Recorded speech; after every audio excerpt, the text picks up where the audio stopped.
Welcome to another episode of Follow the Brand TV.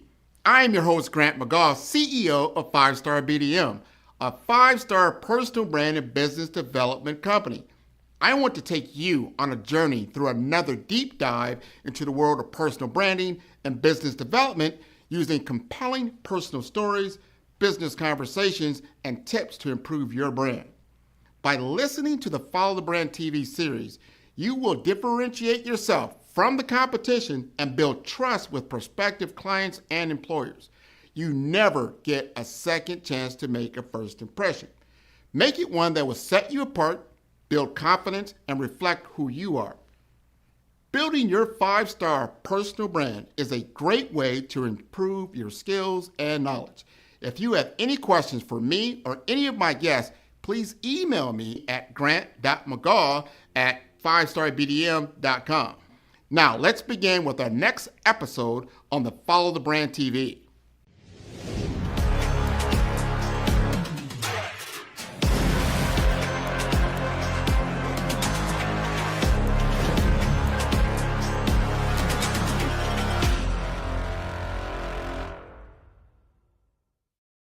Five-Star BDM, Brand Development Masters, is a professional consulting and advisory group keenly focused on business development services for the small to mid-sized business and entrepreneurs. Although every business is unique, they often share business development challenges that can be addressed through smart branding. Services include process improvement and operations, digital strategy and transformation, business intelligence, digital marketing, and personal branding. Our business and personal branding company has helped a number of professionals and organizations to optimize and grow. This results in more business, more opportunities, better reach, positive outcomes. Visit www.5starbdm.com today to learn more. In the realm of healthcare, advocacy can be as crucial as science. When Rochelle Prosser's family faced a dire medical situation, she realized the power of standing up for those you love. Rochelle's story began when doctors told her there were no more options for her family. Refusing to accept this, she embarked on a journey that would not only change her family's life, but also inspire a broader movement in healthcare. Through her experiences, Rochelle founded Orchid Healthcare Solutions, an organization dedicated to transforming patient navigation in complex medical systems. As Grant McGaugh, podcast host, notes, Rochelle combines personal experience with real-world solutions that healthcare providers are actually implementing. Rochelle's approach emphasizes that healthcare isn't just about treatment options. It's about ensuring access for everyone, regardless of their background or resources. Her advocacy work is a testament to the impact one person can have in breaking down barriers within the healthcare system. This isn't just my story. It's about creating a blueprint for anyone facing healthcare barriers. Her journey has become a guide for others, offering hope and practical solutions to those in need. Listen to Rochelle's full interview on the Follow the Brand podcast, available on Spotify, Apple Podcasts, and 5starbdm.com. Join this movement and be inspired by a story that proves advocacy can change lives. So you have to give yourself grace and space and say, I made this decision, maybe right, it may be wrong, but at the end of the day, it was the best decision with the tools and information you have in front of you.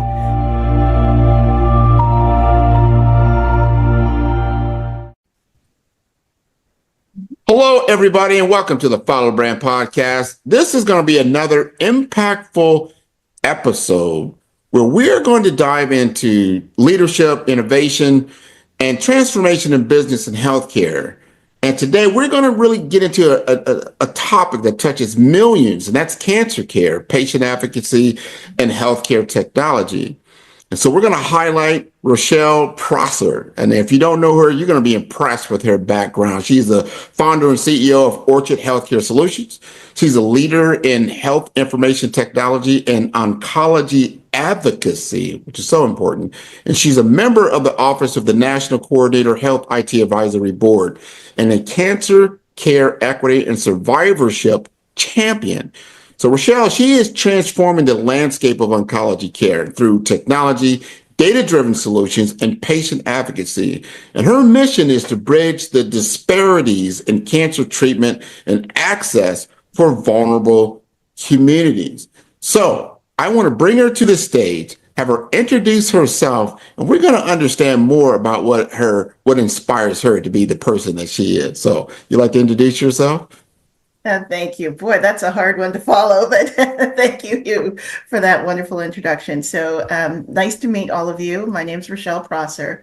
I'm a 30-year neurotrauma ICU nurse. I actually emigrated to this country from Canada about 25 years ago. And after getting married and having children, cancer visited me in a way that was unintended and unimaginable. Both my husband and daughter were diagnosed at the same time. And through going through that journey, which we will talk a bit more later, it was the impetus to say, I really love data science. I really love nursing. And there's got to be a better way to be able to bring the participants of cancer care more to the forefront and foster excellent communications. And so that was not available to me at the time when both my husband and daughter were diagnosed. And so I set out and set forth through Orkin Healthcare to do that for the general public. This is important. We're going to dive in because I had a conversation with you last week. We got together, we've talked, we've been going back and forth on LinkedIn a little bit, but we had to have that moment of a true human interaction. And then when we did, I was floored by your story. Your story is it's intriguing. It has a lot of drama within it. And you wonder, well, what happened next kind of thing. I need you to share some of that story because your personal story with healthcare. And I want to frame this so people understand what a cancer journey really can be like and what you need to do within your own self. Now you've been in healthcare, you understand, you are a provider of healthcare, but when you're on the other side of the ball, it's a different animal. Whole different ball game. It's a different animal. Yes. So I want you to tell us that story around how your first battle, let's say, in the cancer journey, and then we'll continue on from there. The first battle was, are you going to treat me or not? Like that. I mean, it is down to that level that you've received a diagnosis, and can you even convince the healthcare provider to treat you? Because for my daughter's case, she had stage 4. It was out of her brain. It was down her brainstem, and we didn't know just how prolific it was in her body until later on in years as medical technology caught up to us. But at that point, being 4 and having such an extensive tumor in the brain, space occupying tumor in the brain, it really was devastating for her age. And you have to think, your kid is at the infancy, the dawn of their life, and they have most of their brain covered in this tumor and the side effects of having it. And you've got to treat your health provider to say, no, I'm not going to take her home. I'm not going to take her home and make her comfortable. You're going to do something and know that, and find out ultimately there really wasn't anything for them to do, but you could try this that works on, it's an 80% chance on this population based on that drug, but we've never tried it in girls, and we've definitely never tried it with African American people, period. Yeah. And so, okay, this is a conventional treatment. You're going to hold on to that and say, okay, we're going to go ahead and do it. And you're rolling the dice, but you're rolling the dice with your kid just to try, just for the right to try. So that's the first. Now, your daughter at the time, you said she was 4 years old? She was 4, and he was 4. He's diagnosed with cancer. The doctors have then told you there's nothing more we can do. Nothing. And then you go into action. I go into action because one of the other physicians had said it quite eloquently when I asked, why me? In your Where's Waldo moment. And he said, why not you? You've been a neurotrauma ICU nurse for 30 years. You've seen this. You've seen this more than everybody else. So why not you? So let's change your perspective and let's get this done. And I'm just like, okay, so you pick yourself up and dust yourself off and say, all right, we are going to have healthcare delivered on us. And remember that as a healthcare delivery person, you have in your mind the connotation of what that is, what you have doled out to everyone else. This is my grandmother. This could be my husband. This could be my spouse, my brother, my sister. And so you want to give as excellent care as possible. But then when it's reversed, it's a whole different thing. That aspect of this is my family member, yes, it's on that provider's mind, but they also don't want to do harm. So when they do that risk analysis in their head, do we give this person something, or do we let the family just enjoy what's left of the life that's there with quality and dignity? These are the things that are playing out in these healthcare providers' minds every single day. So when they say no, it's because the treatment is not good for now. It's for now, in that moment, in the toolbox that you have. It's not forever. But you, on the other end of that, when you have that terminal illness and it's your kid, nobody wants to hear that. Absolutely nobody wants to hear it. Nobody wants to hear that. And so I started asking, and I knew that there were others in my professional community, that if those providers that were treating my daughter had talked to them, we would be in a different place. So I started advocating for her. Just call them. It doesn't matter who you think I am. I'm not even going to tell you who I am. I'm just going to tell you these are the two doctors you need to talk to. You need to talk to this hospital. Give them a call before you say no. Just find out. And that was the second hurdle.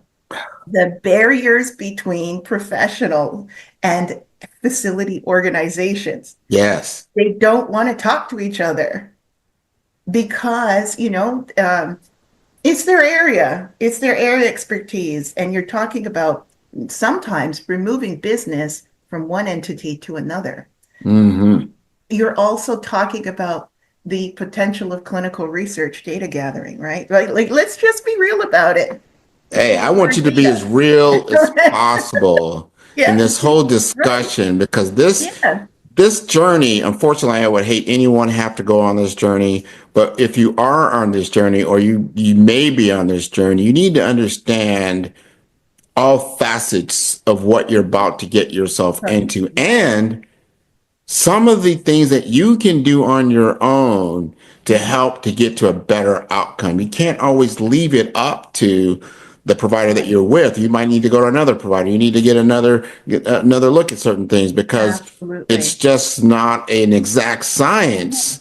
And because you just happen to be in the business, right? You knew these things. Not only, and you shared with me, not only did you have your daughter's journey, but then you had your husband's journey. At the same. And the fact that you are a neurosurgeon, or you're in the neurotrauma ICU nurse. Thank you. I see you. So you've seen it, what it's like on the other side of the ball. Yes. I want you. This is one story. You got to tell this, because I was just blown away when I believe it was with your husband and the things that he was going through, and that you had to have a conversation directly with the provider and say, and they had to, you basically had to self-diagnose and go from there.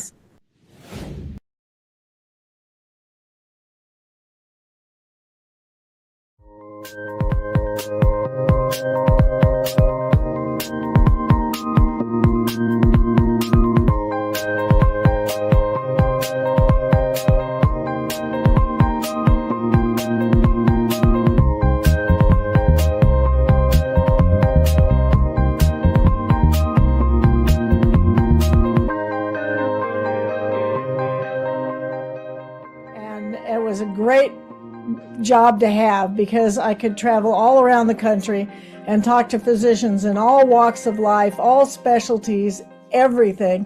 and be able to hear about their hopes and their dreams and their frustrations and their burnout and their joy.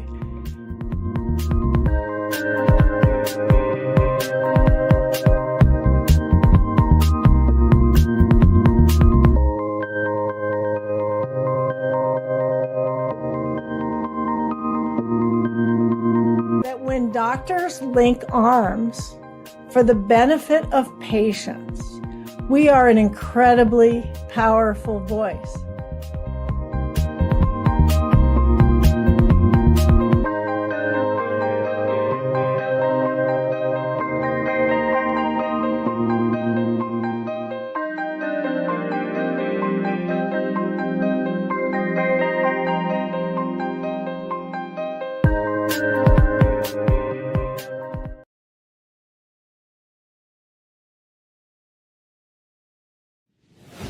Yeah.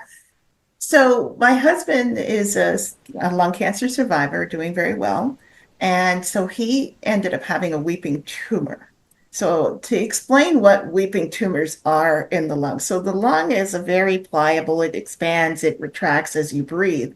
But what happened is it's attached itself to the lymphatic system. And the lymphatic system is where the water that is the plasma within your blood system, that's where it goes up and down as your heart beats throughout the body.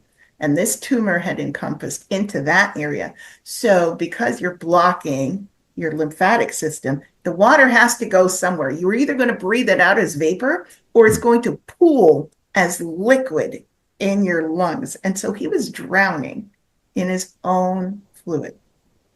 And so by the time I had gotten him to the hospital, him being a truck driver, commercial truck driver, and his route did not bring him to where we live in Florida. You know, he was in the Northeast and then the Southwest. It didn't bring you all the way deep Southeast, you know. And so I had to work with his team of deliveries to say, hold him in a spot where I could get to him to force him to come home and seek treatment. So that was one. To thy own self be true. Get out your way. And when you're sick, all you men being very stubborn, get out your way. When your wife is talking to you, you need to take care of yourself. Take it seriously, because those decisions do affect your family financially, et cetera. And the longer you leave it untreated is the worse it gets. But that he was signaled to me by one of the healthcare providers up in Georgia, because he had high blood pressure, and he didn't realize he had high blood pressure, but he had a headache. And so he went in to seek care.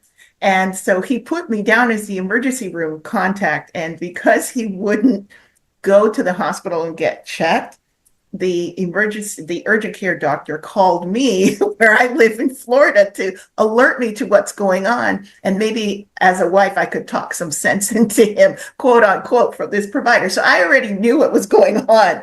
And I said, you know, what are you going to put him on? I can't bring him home. He's not going to do that. He's not going to listen to that part. But maybe I can help you by putting him on something that won't hurt him. And so some of the drugs that we have to bring high blood pressure down really quickly actually are caustic to the kidney. When I say caustic, it will kill the kidney if you're African American. And so it works well in one aspect by quickly bringing it down, but sustainably over time, you're actually doing harm and causing yourself to have kidney disease, kidney damage, chronic kidney disease, and ultimately dialysis. Nobody wants that. And I'm not talking about just one and done. I'm talking about blood dialysis for an extended period of time until you can get a kidney transplant. So it's very important to understand what drugs you're taking and putting into your body based on your race, because it will make a difference long-term whether you will develop chronic disease. So the first thing I did was ask the provider to change his medication off of one of that drug to something that was more beneficial to the kidney. So that allowed me time to then make a plan to get him home. Yeah. So once we got him home, so they wanted to put him on a clinical trial. And when we looked at that clinical trial, the The people that were randomized on the old drug that they were using, most of them were dying, if not all. But the other 50% that was randomized to the stem cell drug combination, they lived after three doses. Their cancer was gone, completely gone. And so looking at that and learning that now that he's stable and he's gotten past the pneumonia that he developed from, what are we going to do? How do we act? I realized, based on his insurance offerings and the authorizations, they had him on the wrong drug. They had authorized the wrong drug. They had randomized him to the drug that was going to kill him. And the only reason why I knew this was because I was working in a facility at the time that was looking deeply into the outcomes of those clinical trials, and then reporting back to the healthcare community within the organization. And so I knew this was some bad juju. So I needed to get to his provider because my husband was seeing his provider that day. And so I went down, I went into the office, and he was at my facility that I was working at, but I wasn't going to use my ID to get in there. I was just a wife. And so in hearing the conversation, I'm like, honey, we need to get up. We need to leave. No, let's go. We got to go. And he's like, but Rochelle, we've been waiting for this. I said, no, we got to go now. Do you trust me? If you trust your wife, get up, let's go. We got to go. He's like, what? I'll tell you later. I'm just saying, I just need you to get up and walk out with me, and then we'll have a conversation. But right now, he's like, okay, just tell me. I said, well, I'm afraid your provider is going to give you the wrong drugs. And I'm coming from that conference, and I'm here because we're about to make a bad decision. And that is going to have long-term consequences because you have young children, very young children. And we are a young newlyweds, and I will be damned if I'm going to be a single mother of two in my 30s. Not going to happen. So you and I need to get up and leave. And so the healthcare provider was like, whoa, wait a minute. I said, well, here's the insurance paper. You randomized us to here. He's like, yes, I did, because that was the conventional treatment. And I said, yeah, your conventional treatment is wrong. And if you're not going to put my husband on the right treatment, or at least be willing to listen, then he and I have to go because we don't have time for this.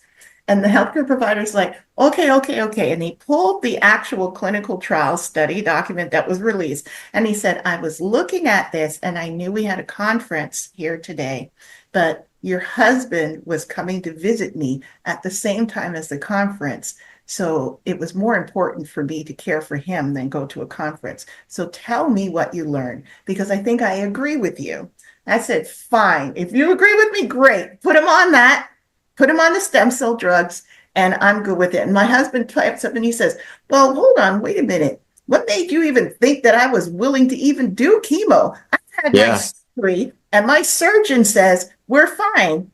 But we know now in technology that cancer cells sometimes do migrate, or you have other cells elsewhere that will turn on once the primary tumor is removed. So in lung cancer, you're more predisposed to this. And so we were worried that that would occur with him, despite the surgical intervention that he had. And so it was necessary at the stem cell level, meaning all of your brand new cells. That cell. I'm going to be a hair cell. I'm going to be a skin cell. I'm going to be an eye cell. Before it decides what it wants to do, it's called a stem cell. That's the level where you intervene and take it down. Because if it has the DNA that will trigger cancer, you want to take it down then before it goes and lodges somewhere else and says, great, this is a great environment. I'm going to hide myself and now I'm going to grow. So that's what we're talking about after surgery, what you need to do sometimes, depending on the type of cancer that you have. And it was important for him to do that so he could survive. And he didn't understand because one profession says it's a one and done. And another part of healthcare says, oh, no, you need to add this layer to it. And they're not talking to each other. They're not talking to each other. So it was very important in that instance to let him understand the ramifications of his decision. I may not have agreed with it, and I may have wrung his arm a little bit because I'm his wife and there's ramifications long term for him. He's a father. He needs to be there for his children. And coming from a place of fear that, okay, it's done, the sun is shining and the moon will come out and the birds are singing. No. There's just a little bit more for you to do. So in that, we got him on. And so about three to 6 months after he finished taking the chemo, he agreed to do it. 3 to 6 months later, I get this call from the insurance company. And I just can't believe you just thank God that he had you as he chose well as far as a wife, and that you brought an expertise to the table that saved his life, and that you were able to even talk to the providers for they would listen to you, because that's a lot of times they don't. As you said, one doctor might say this, another doctor says that. Hey, I'm the expert here. This is what we're going to do. But you had a voice at the table. And I don't think a lot of people realize you do have a voice at the table, and especially when it comes to your care. But you want it to be an intelligent voice. You want to understand what it is that you're doing or not doing. You had even told me in the case of your own daughter that you were going through, that you then had to go all the way to St. Jude, like 3-4 states away. Correct. And to seek the care that was necessary for her to survive. Yes. And like I said, this cancer journey, man, people just don't realize what it takes. You can either just say, you know what? Yep. I get it. Let me prepare myself for this ultimate, or I can fight. You decided to fight. Yes. Yes. Tell us more about what happened in that case.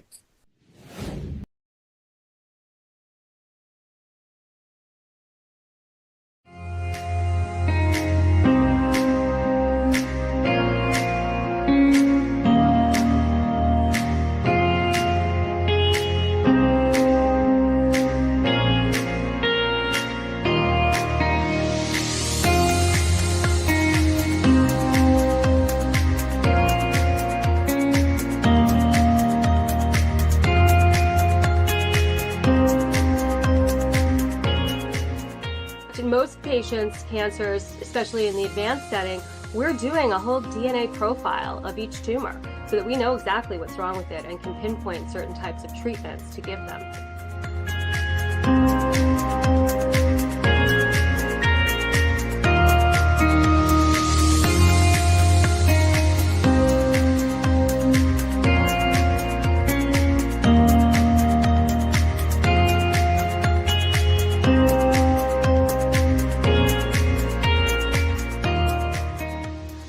Oncology has now become a precision medicine field in that DNA and abnormalities in the cancer cells, or DNA abnormalities that the patient holds that's hereditary, really has become in the forefront of where we try to target therapy.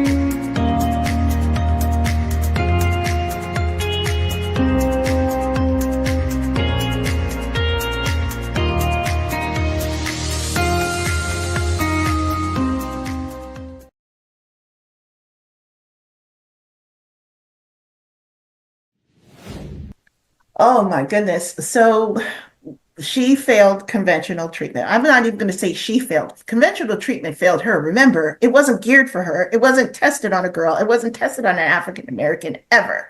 And so we were rolling the dice. We could be part of the 80 to 90% that it will work on. We didn't know. Or we could be that 10 to 20% that it didn't work. It failed us fast and furious, and we were part of that 10 to 20%. It didn't work. And so everyone had an idea of what they wanted to do. Again, one of the surgeons wanted to debulk it. And so they went and got to another specialty to be able to find the least invasive way to do it, right? Then you have the eye doctor, ophthalmologist, and neuro-ophthalmology at that, because we're talking about the nerves. And then you have radiation oncology. And everyone is saying all of different things. I can do it. It can be done. We could do it this way. But at the end of the day, you're looking at your loved one, your child, your husband, your spouse, your wife, your parent. You're looking at your loved one and saying, if I do any one of these things, who is going to be returned to me after it's all said and done? Right. What harm? Who's coming back on the other side? And it was important to me that spunky, feisty young little young angel that I had in front of me was neurally intact, and that was going to be able to walk, talk, see, speak, recognize me, because sometimes we could say, okay, we could take it down, but then if the person wakes up and they don't know who you are, they can't talk, they can't eat, they can't protect their airway to breathe, they have no control over body functions, you just turn around and say, what the hell did I do? Mm-hmm. Was this really in the best interest? Is there going to be enough time within their lifespan that we will be able to return function to them, for them to have a quality of life? And so for me, it was important for all of these different specialists to get together. And my husband was part of, well, if it hurts you, cut it off. And I'm like, you can't cut off your brain stems, love. That's not going to work. It's not going to work. So we need to sit down and talk this through. So ultimately, I brought all of them together at the table. And so the oncologist wanted her to go into hospice.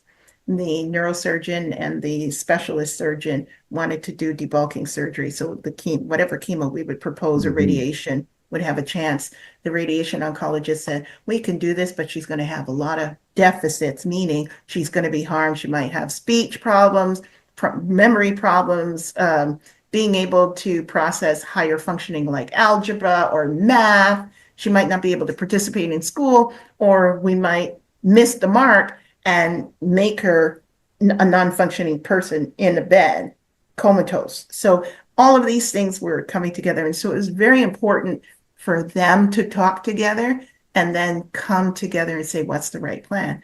And ultimately, the right plan was to go to St. Jude. And so at that point, my husband had to come clean and say, I have cancer again, and I have to go for surgery, but I'm not going to do it until you come back. And it's like, oh, well, we're supposed to leave next week. So wait a minute here. What do you mean? How long have you known? And why didn't you tell me? And so it was, you're already under enough stress. I don't even know how to tell a mom, let alone my wife, who's taking care of our child that has cancer, that I have cancer too, and I need you. I can't, as a man, I can't do that. As a man, I cannot do that. As a man, I need to be able to take care of myself or solve this issue. And I couldn't, because I need you. But I would never make you choose between our child and me. And I'm like, well, that's what I'm doing now. Now it's at the last minute. So then it was getting everyone together and making a plan for him. And we have 2 other children at this time. This is further along. We have 2 other children. They're in their teens and they need parents. And so I'm not going to leave the older children with their dad, who's also battling cancer himself. So they had to come with me to travel out of state. So the ramification, we're helping our sister, but we're leaving dad behind. Who are we not going to see again? Right. Who are we out of these 2? Which one are we not going to see again when we split and divide? Is it my husband not going to see his daughter again? Or is it all my children not going to see their father again after we leave him? I mean, this is a diabolical decision to make. And I firmly resolved in that moment that no one should ever, I don't care if you're a healthcare provider or not, I don't care if you understand the healthcare system, no one should have to choose Yes. between which family member am I going to take care of? Those are tough decision. I mean, nobody will want that decision. Not You see even, that sometimes you see that in movies, right? You say, oh, yeah, is it going to be your wife or your child? And, just an impossible situation. Talk about high drama yeah. situation. The Hmm. fact of the matter that they both are here. Hmm. So you didn't have to make that choice of you or like, no. And then you got to live with yourself after You're going that, to have to right? live with You got to yourself live after with that. that, You right? It's see, a impossible thing. it's an impossible thing. And that's where a lot of that guilt factor comes in. That's where a lot of that anger and resentment comes in, that Yeah. survivor guilt. It's like, I made the wrong decision. I am so mad at myself. I'm mad at the world. I'm mad at everybody. But most important, I'm disappointed in myself that I couldn't do it all. Mm. And that is something you will never get over. People will say, okay, with time, the memory goes in your heart, that individual. No, that individual was here. You gave birth to it. You married it. You lived a life together of events, of situations, hardships, of celebrations. And now that individual isn't there, and you made a decision that either resulted in them not being there or resulted in a lot of harm. And what I say to people is, you're given a toolbox, right? No physician has the right answer, which is something that drove my husband nuts, right? Because you believe that when you go into the healthcare system, they're going to have the answer. They're going to have that wonderful salve, that magic pill that's just going to take it away, right? Take a Hmm. blood pressure, take a pill, and see you later. I'll see you next month. In cancer, it's not like that at all. And as a healthcare provider, being in the cancer space, from whatever specialty you're coming from, cancer is a whole different ball game. It's Yeah. even worse than chronic disease, but now with medical advances, you can treat it like a specialty and bring in all of the game players. It's sort of like armchair quarterbacking, but you're actually on the field and you're standing up and Yeah. all these linebackers are coming at you, and you really need to be able to navigate around the different players or say, okay, I'm going to partner with you, let me get on your back to get through, that tush push. Or Yeah. whether it's going to be, yeah, no, I'm going to pass it off to the kicker and go over you and go around. And if you do and make those decisions right, using the information that's given to you at the time, remember, the only thing you have is what's in your toolbox. Now, if you're missing a wrench or you're missing a bolt at the time that is detrimental to holding down that engine, you don't have it. And you don't have the luxury of going back and saying, let me go to AutoZone and go get it and come back and Yeah. let's do a redo. There's no replay. So you have to give yourself grace and space Mm. and say, I made this decision, maybe right, it may be wrong, but at the end of the day, it was the best decision with the tools and information you have in front of you. And And at the at the time, that's so time, important. and make peace with it. That's it. I want to break in for a minute because you're breaking barriers Mhm. in cancer care. And you often speak about the three fundamental barriers of oncology, which is lack of knowledge, Yep. lack of therapeutic access, Mhm. the system navigation. Mhm. Can you kind of break these down for our audience? Yes. In any disease, there's three things that if the trifecta comes together, you have more of a propensity to no longer be walking this earth. I'll just say it like that. And that is knowledge. Knowledge is key. Are you even aware that you have a disease? And are you aware of what is out there or where you need to go? Every hospital, whether it's a community hospital or a cancer hospital or a specialist hospital, they specialize in something. It might be cardiac. It's usually about three things, no more than three. It might be two, no more than three. So if it's heart disease and kidney and they may do a certain type of cancer, that's it. But if you don't have any of those things, you have a diagnosis like brain cancer. If they don't specialize in brain cancer, that's not the place for you to be. You really actually need to go elsewhere. But if you're not aware of that, you're just going to drive down the street, turn left, and go to the local hospital that's available for you because you're feeling bad and you need care. Okay, Now you know what you have. Now it's time for you to find out where to go. Most people stop at that point and say, okay, my healthcare provider has referred me to here, and that's where I'm going to go. Well, if you're in rural America, that might be more than 200 miles away. How do you get there? How do you stay there? And how do you make sure you have a place to come back to? Right? So all of these factors. So there's knowledge, right? If you aren't aware of what's there, you may say, no, I'm not going. I can't get there. I have no way. I can't, myself, are of such limited resources, it's not going to happen. So there's knowledge. You're not aware. First check on, I might be 6 feet under. Second is access. Were you supposed to turn left or right at the stop sign at the end of your street?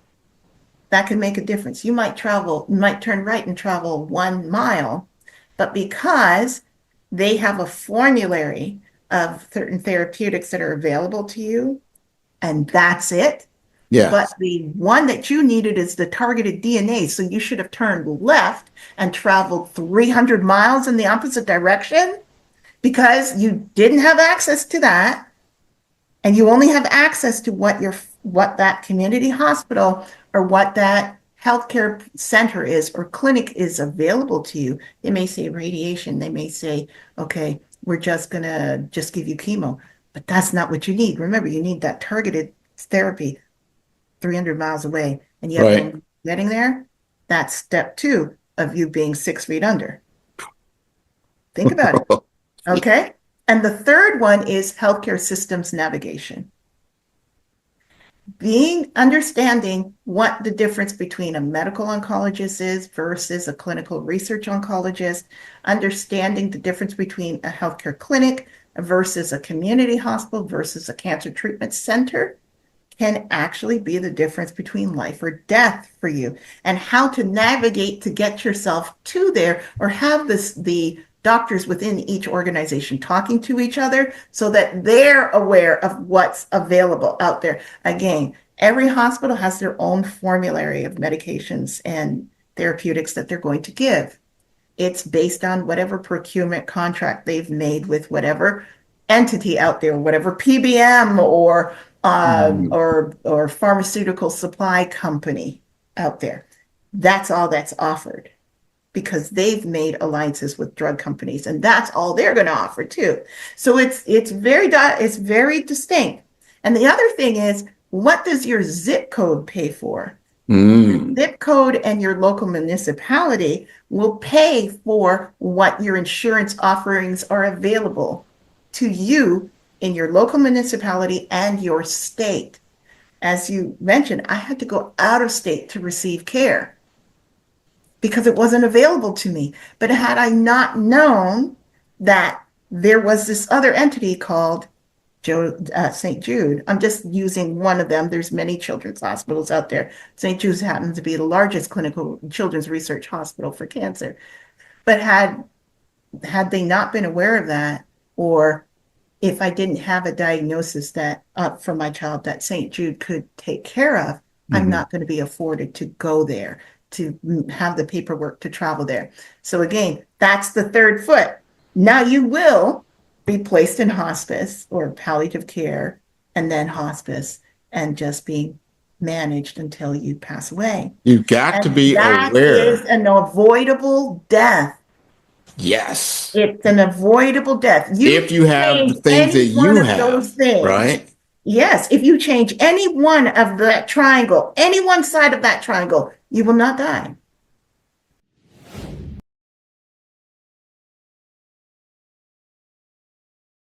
Man, who's your favorite podcaster? Man, Grant, man. I love Grant's podcast. Well, who's Grant? I'm going to send you the link. I love Grant. I love the interview. I've done a lot of these, and this is a great one. It's always great to talk to people who know what they're doing, and it's clear you're a great host, and you've done this many times before. I feel great that we're having this conversation here. Met a new person in business who I previously didn't know. It was an amazing podcast. Grant is an amazing interviewer. I learned a lot. I really enjoyed this. Great questions, great talk track. Super appreciate you having me on. It's been a very fun episode to talk about a lot of things that I don't always get to dive into. So this has been a fantastic conversation. I wouldn't be where I am here today, of course, not on this stage. However, not in my current business projection and my current business model without working with you. Follow the Brand TV broadcast host, Grant McGaw, as he visits with top executives and entrepreneurs to find out their secrets of success with their personal brand. Follow the Brand TV broadcast host as he focuses on brand development to build better relationships, bring value to your business, relationships, and career. You will enjoy listening to each episode that is tailored to speak to you directly. If you're looking for this type of clarity in terms of building your brand, you have tuned into the right station. Each episode will help you to shape a conversation in the 5-star BDM network of 20,000 professionals and become a springboard for your corporate engagement and business opportunities. Each guest will frame their story in the areas of personal branding, business development, career development, financial empowerment, and technology innovation. Grant McGaw explains why he is the CEO and owner of his own professional career. Grant is an accomplished business leader and entrepreneur who wants to give back to individuals to grow their personal brand strategy. Tune in as he weaves his story about new possibilities, while to you exceed expectations. If you love storytelling, this show will make for fun.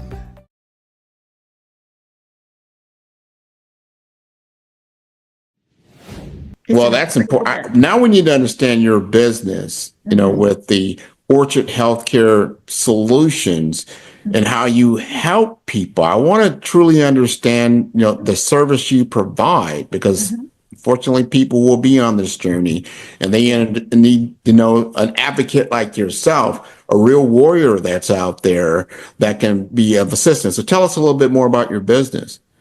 So my business, we do 3 things. After learning that there wasn't a lot of therapeutic options out there for my daughter, I said, there's got to be more than this. There's got to be a better answer and a better way than traveling, 3 states and ultimately 9 states. We went up to another facility in New York, and that started her on her train to into survivorship, where she is today, permanent remission. And so people need to know, and again, your zip code, your municipality, your state, and the health policy that you are will dictate what's afforded to you and the facility's formulary.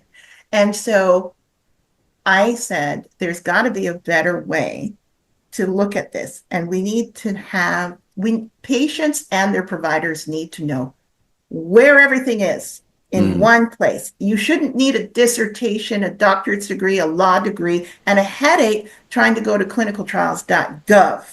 Okay? Anyone went there, that's what's going to happen to you. And truly, you're still not going to get an answer, because they do it one step down to make sure they remove accountability and liability just in case it doesn't work for you. That's how it's designed. But at least it gives the medical provider the idea of what's available. But what happens with patients is they see a drug and they hold their hat on that and say, if I get that tangible thing, that shiny object, that will save my life. And that might not be the case. The provider is going to look at the details of that and say, this isn't for you. As a matter of fact, you have brain cancer and this is for liver cancer. So it doesn't even match. So you can't have it. And so when the patient is told, or their family, that they've hung their hat on this particular drug because they have this gene or this, that, and they can't have it, you've given them despair and you've taken away their hope. So we built a library of all therapeutics, from soup to nuts, off your label use to conventional therapy and everything in between, so that you can find a solution or receive a list of options in one place. And that's the Prostate Cancer Treatment Library. And that allows you to take that list, crafted based on what your disease state is, or your diagnosis is, and pathology report for your cancer. And we give you a list. And it may not be in your state. It may be clear across the country, but at least you know that that is out there, and you can have a conversation with your doctor. We do one step further to help you as a liaison and a navigator, health system navigator. We're going to ask you, how do you want to be treated? Are you Is it that you've had enough and you want to enjoy the rest of your time with your family? Okay, fine.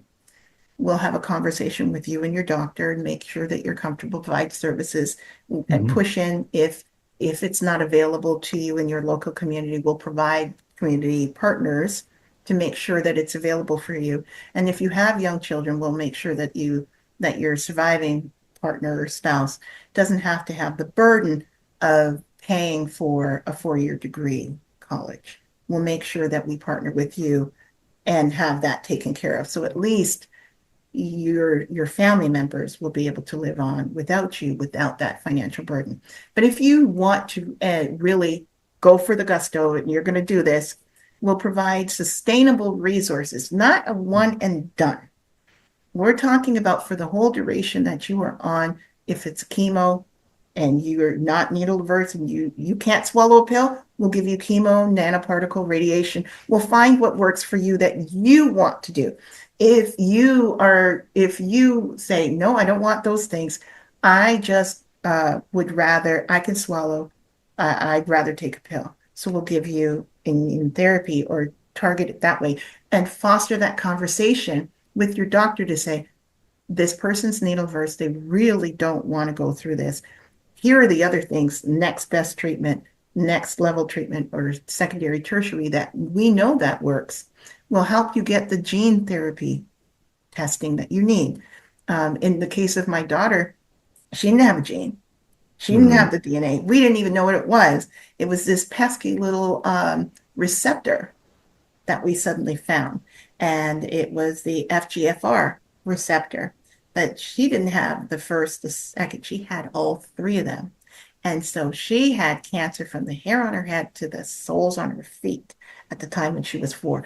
Medical science did not know that. So there was never going to be any therapeutic that was going to help her other than radiation. But radiating a whole body on a child would kill them. So we had to wait for medical technology to catch up. So she was the very first African-American female number 1 to do the FGFR gene therapy, receptor therapy. And it worked. It took it down everywhere else and allowed us to just focus on the tumor in her brain. And it took it down to the point that it allowed us for radiation therapy, nanotechnology. I'm not sure if you heard about Hidea Green. We were waiting for her science to step up to save her. But at the time when I had to make a decision to say it's time for radiation, she was still working on that then. But I know that she's made a substantial breakthrough now. So this is why I'm talking about her. You need to find out what she's up to because she really can do something to save you. But in the case of my daughter, it was proton beam radiation. And there's many different types of cancer, of radiation. And so basically it is the speed of that radiation atom that's coming at you and how fast you can either speed it up or slow it down is to how fast it either goes all the way through the body or just stops in the center of your tumor. And when you're talking about the brain, you need it to stop right in the center and be very exact because if it goes too far, you could damage something very badly. I can imagine we that. had to wait for medical technology to catch up to here. So we always knew that we would never treat her whole cancer type, but if we hit it high enough on the DNA chain, we could halt the progression or at least put it to sleep for a little while that it would work long enough. And so that's what St. Jude's offered. You have 50% chance at another 2 years.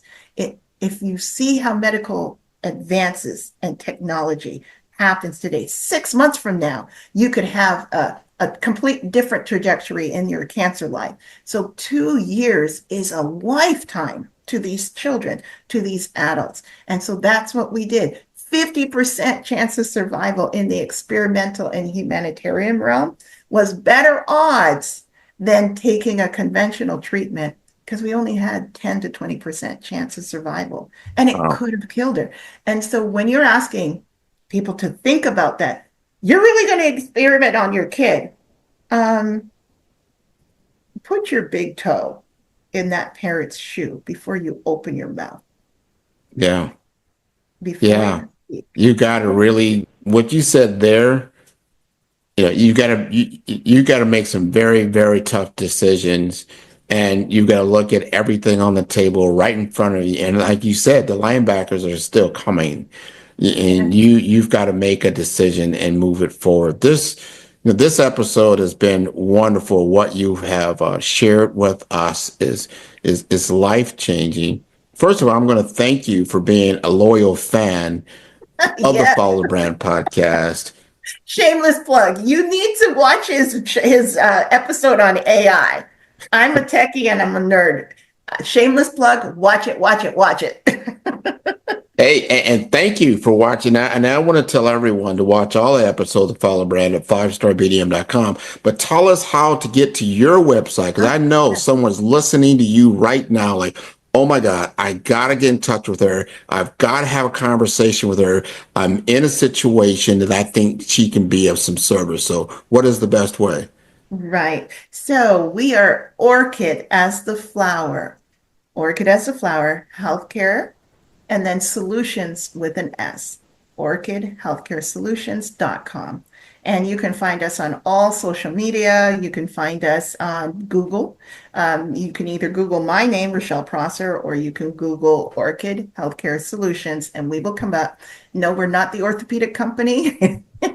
No, we are not the testicular cancer company either, because they all have the name Orchid. So I'm going to just say that there, but it's Orchid Healthcare Solution. Orchid is the flower, solutions with the S, all together.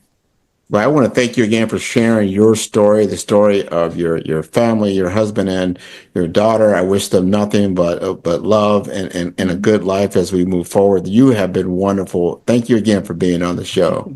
It's my pleasure.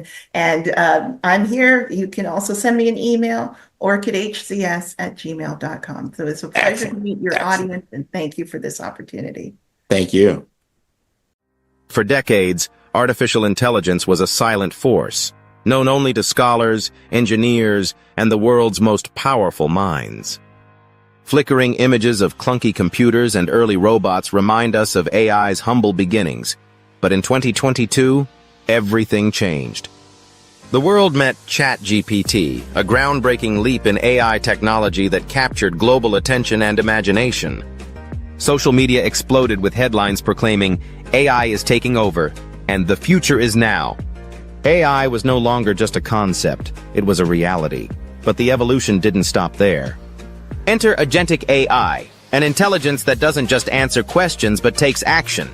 This new wave of AI is reshaping our world in ways we never imagined. Agentic AI represents a monumental shift. It is intelligence that reasons, makes decisions, and propels us forward without waiting for permission. Imagine AI that monitors a patient's vitals in a hospital room, generates real-time financial insights in a corporate boardroom, and seamlessly transitions customer service chats to human representatives. This is not the future. It is happening now. Mandeep Maini, speaking with unwavering conviction, emphasizes, this isn't the future. It's happening now. AI that makes decisions, AI that reasons, AI that moves us forward without waiting for permission. Her words echo the transformative power of agentic AI, urging us to recognize the profound changes unfolding before our eyes. Grant McGaw adds, this changes everything. Business, healthcare, our daily lives. Are we even ready for this? The impact of agentic AI is vast and far-reaching. From AI-generated stock market predictions to AI-assisted MRI scans, the technology is revolutionizing industries and challenging our understanding of control and autonomy. As we stand on the brink of this technological revolution, we must ask ourselves, will we control AI or will it control us? In a futuristic lab, a robotic eye processes trillions of data points. Join Grant McGaw and Mandeep Maini in this electrifying episode of the Follow the Brand podcast, where the past, present, and future of AI collide. The revolution is here. Are you listening? That's a really important question and consideration when it comes to adoption. How will we go about it? A very important aspect of AI implementation, and that's where I focus my work on, is AI adoption in healthcare specifically, is preparing the workforce.